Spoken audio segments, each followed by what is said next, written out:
Trends are getting worse. I'm not just talking about TikTok dances or Crocs with socks making a comeback. Oh no, I'm talking about car trends. See, car manufacturers always try to improve their cars by fitting new features or changing the design. It doesn't always work though. Sometimes it has the opposite effect. And in this video, I'm going to talk you through the very worst new car trends. It's going to drive you mad. Buy, sell, Car. Wow. Let's start off this video with what I think is one of the worst modern car trends, and it's soft limiters. Now, I don't mind soft limiters being fitted to normal cars, but to performance cars, what's all that about? You know, I understand the reasoning behind a soft limiter, so it's to meet noise regulations, it helps reduce emissions. You don't want someone just sat there just revving their engine pointlessly. But really, if you've got a high-performance sports car like an Audi R8, you want to be able to let your mates hear it revving up, because let's face it, pretty soon there will not be any internal combustion engine cars for us to enjoy. Let's have one last hurrah, hey? I mean, this is what the Audi R8 sounds like. So many Audis have soft limiters, and lots of other manufacturers. Porsche, for instance, has a soft limiter on the 911 Turbo S. This is what a 911 Turbo S sounds like when you're stationary revving it.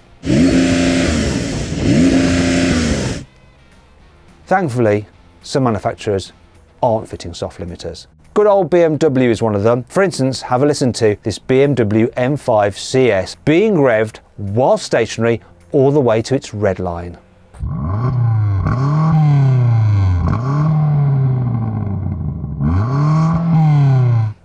Just makes it even more sad, actually. My next annoying trend is cars being fitted with lane keeping assist and warning.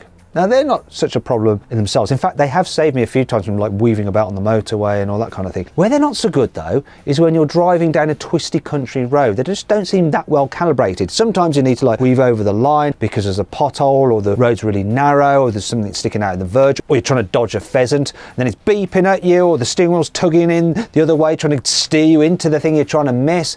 It can drive you a bit crazy. I've got a Toyota GR Yaris. It says you can turn off the lane departure warning.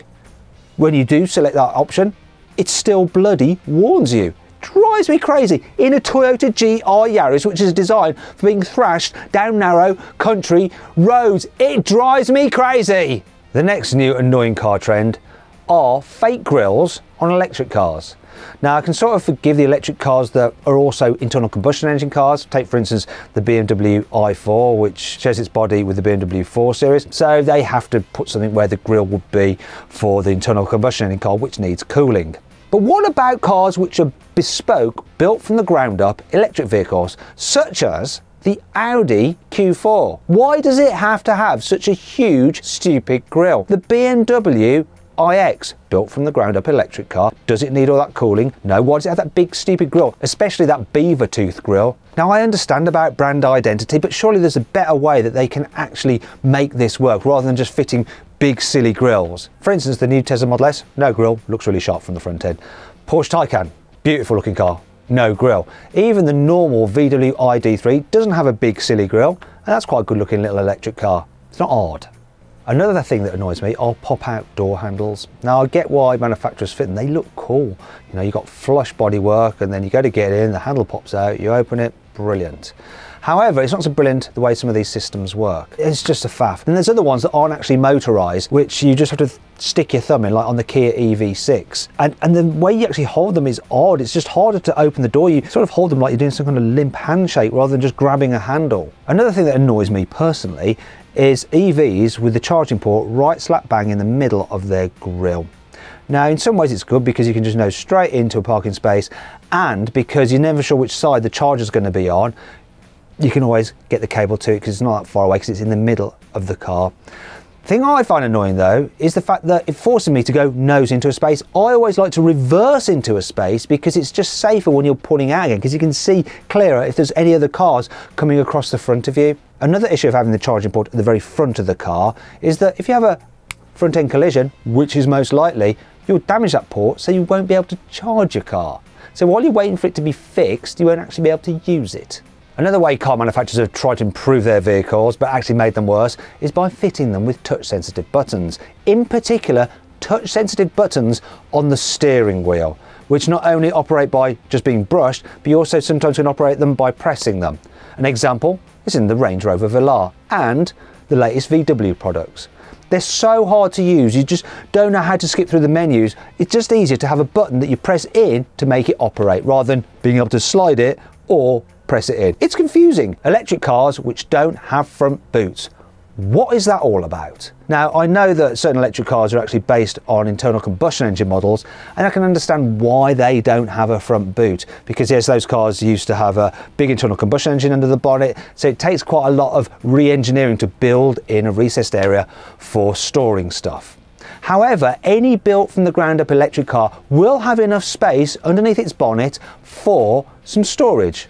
But some manufacturers don't even bother. For instance, Volkswagen with the ID.3. Another one is BMW with the iX. Huge car, you think it'd have loads of space under its bonnet, but you can't even open the bonnet. Tesla do this so well. So a big boot in the back and a useful little storage area in the front. Even when you've got a dual motor car with an electric motor in the front as well, they manage to find enough space for you to store your charging cables underneath the bonnet. Another annoying car trend are manufacturers overcomplicating things and electrifying things that don't need to be electrified. For instance, while it makes perfect sense for the boot on an SUV to be electrically operated, because obviously it's a big heavy tailgate that you don't have to lift up and it's quite high up, you know, you just want to be able to press a button. Why have that feature on a saloon car? You know, you have to press the button, then you've got to wait for the motor to operate, and you can press the button, wait for it to slowly shut as well, when it's so much easier to just go lift it up, put your stuff in and slam it shut.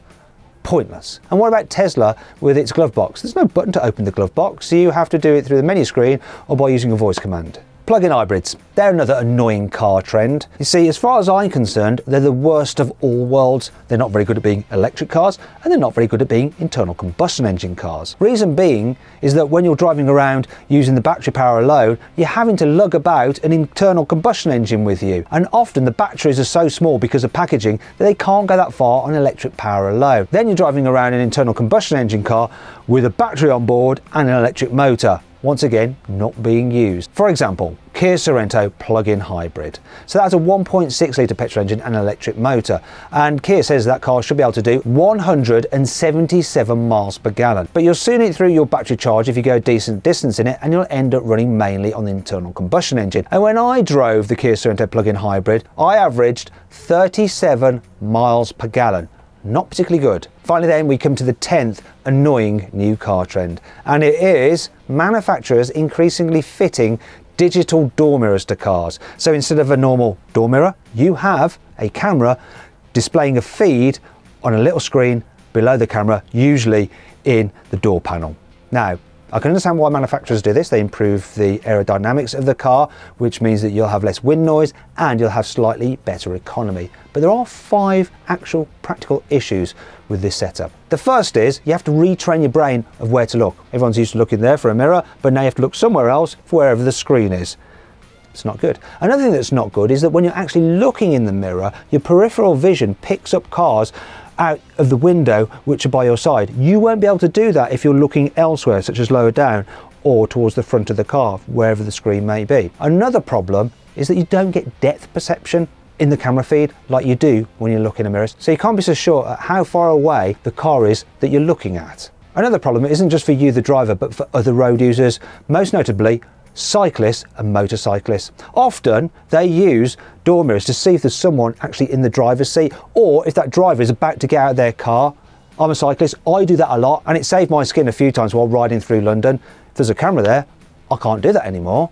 So I might end up cycling too close to a car that's about to open its door, and yeah, that's not going to be good, is it? Another problem is what happens when someone knocks off your door mirror camera. It's going to be cheaper to replace a mirror than it is a camera, surely. Finally, there's the issue of aesthetics. In some ways, they don't look that good. Car door mirrors can actually look really cool and actually add to the aesthetic of the vehicle, especially on performance cars. Now, they're almost like insects' antennae. They just somehow look cool. Whereas cars without door mirrors look a bit like people without ears. Yeah, exactly.